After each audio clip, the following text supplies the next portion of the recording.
سلام. ببخشید من متوجه شما نشدم کی اومدی؟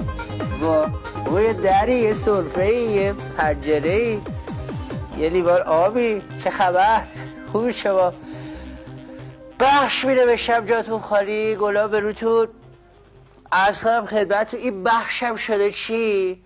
این بخشم شده بخش منظورم بخش، نه بخش همون.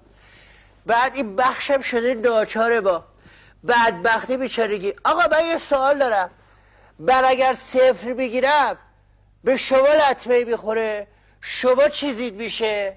عزیز من دلم میخواد صفر بگیرم. صفر من نه از بهر کینه است، اقتضای طبیعت همین است. میدونی چرا؟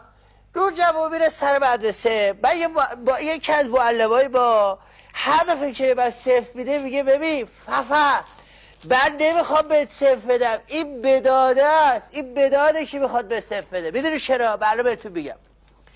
به خاطر که بچه میخوام برم مدرسه، اولش بعد تو خونه آرامش ندارم، میخوام تلویزیون نگاه کنم، بابا میگه بچه من در بخشت.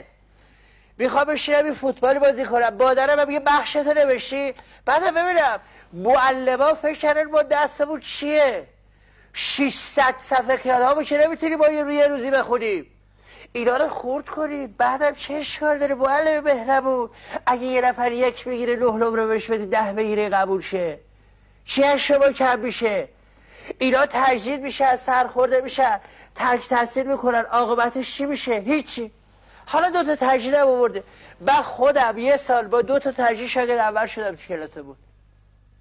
بله، به خاطری که بالای 89 تا تجدید داشتیم. سیروس بیچاره 80 تا تجدید داشت. بعضی هم مثل این پسره همین این همسه بغلی بود، هی 20 بگیره. همون هفته پیش بابا شیشو اگه 20 بگیری برای 2 چرخه بگیرن. حالا هی داره مرتب 20 بگیره. بعد دیگه بابا شما دو درسه معلم میگه حالا 19 نمره است، آقا چقدر به 20 میدید؟ ما دیگه بعد وضعمون خراب شد. به هر حال من معتقدم نوجوان صلاح کار خودشو بهتر میدونه.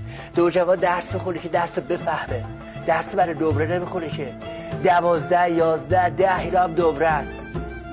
ببینی بابا بدآموزی نداره، تا یک کلمه بخوای حرف بزنی میگه بدآموزی داره. حالا اونایی که 18 گرفتن چی شدن؟